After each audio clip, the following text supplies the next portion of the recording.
Okay, so leading into Sunday, Broad Street Run. May the 4th be with you, and people are already filling up the city who might be participating. In addition, there's a lot of celebrating coming up with graduations, end of school years, exams, last day of classes for people. A lot of students in Philadelphia. A lot of these apartment buildings are filled up.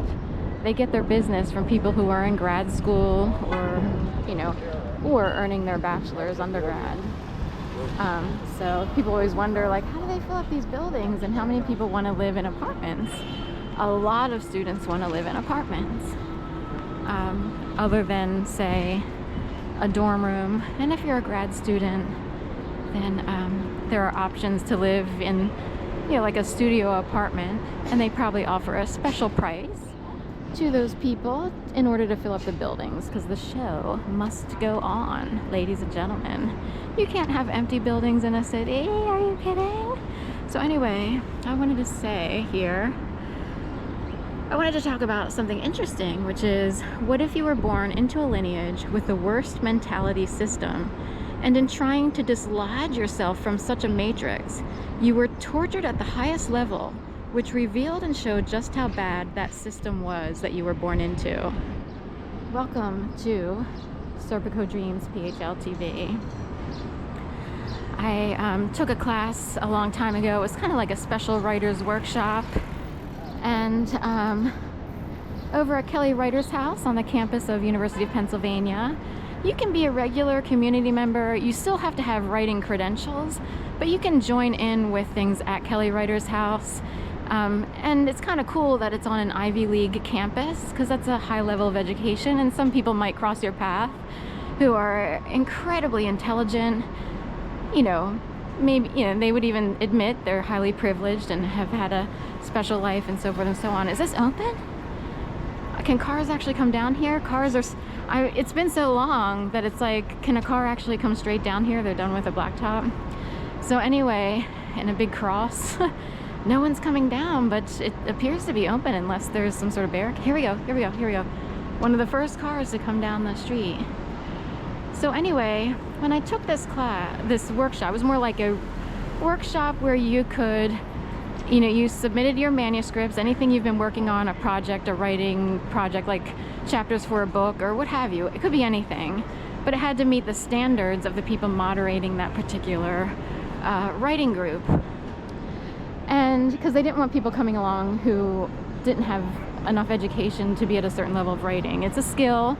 Even if you have a PhD, you might not be able to write that well. So it's, and vice versa. You can write well, but have no idea what to do in a doctor situation, per se. So anyway, fair enough. Point being, one of the guys who brought in a manuscript,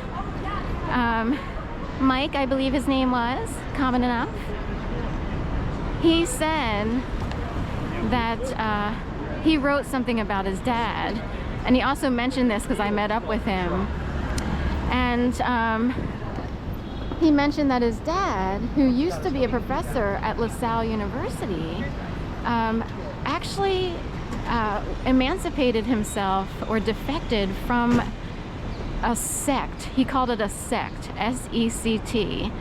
So from what I understood, his dad was part of a maybe religious sect. We would see it as a cult, probably. Like, cult and sects are similar. They would have like similar rules that you have to play by, similar practices and so forth and so on. So anyway, and he said his dad wanted to sort of get away from the sect, or the cult, if you will, whatever group he was born into. That was pretty strict from what I gathered based on what he said. And he said that because his dad did this, for the rest of his life, he was sort of plagued with extreme high anxiety, fears, worries, and concerns about his future, the security of his family. Now, this Mike person went on to pursue a degree, was it law? He pursued a degree at Harvard University. It might have been Harvard Law, I can't remember. I do know that he knew how to write well.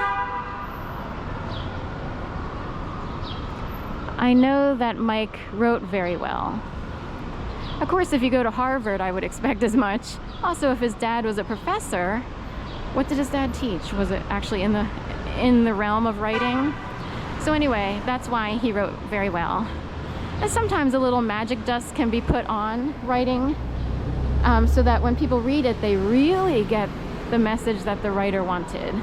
Some of us write and maybe there's one layer of magic missing. It's hard to explain. But anyway, when you read his stuff, you really were brought into a different world. It's hard to explain. People read to escape, you know, a little bit of life that can be rough. But anyway, I remembered that. He said that his dad worried every day. He was very anxious. Weird things seemed to happen all the time to him and around him. And it's like, was his father punished, or did he pay some sort of price for wanting to dislodge himself from a group that wasn't serving him very well, that was actually harming him? So say you're born into a family system and people have a certain mentality and they operate a certain way, but it's not helping you at all. Maybe you're incredibly oppressed or incredibly depressed because of the oppression, the rules. And that's basically what this is about, you know. And what if there's a different group that's like, we would like so-and-so to be able to live life normally, in the open, transparent, not living in fear, not having to hide all the time, not having to do this, that, and the other. You know, and basically, you know, if you are basically an honest person, you don't have anything to worry about, you didn't, you know, hurt anyone, then, you know, some people hide because maybe they were able to raise up in their careers by harming others, or there's lots of practices in place and people know they're technically wrong, and so they spend their whole lives shoving it to the back of their brains. But say someone comes along and wants to free someone who's read every book possible about how to get free of family patterns, bad things going on, what have you, and it's like, how can I live my life, because I can't figure out why I can't function. And people try to help, but in the process of helping, so much comes up. It's almost like sludge comes up. And if the Matrix detected that for a second someone wanted to free Sharon or other people in her family from one of the worst mindsets that are archaic in this world, and this is a New England problem because people are still here in the old school New England states and mid-Atlantic, so much sludge came up that it became a torture fest. And that's how bad it can be for some people. There goes Peels on the bus, and we won't bring up Peel. I love Peels, but I think it's interesting that Peels would go by because it kind of reminds me of a situation in which it's hard to tell if someone's helping or hurting or harassing. So anyway, just wanted to put it out there. Trying to get up and out and dislodge from a very toxic system can cause a lot of pain to the innocent who are trying to live life.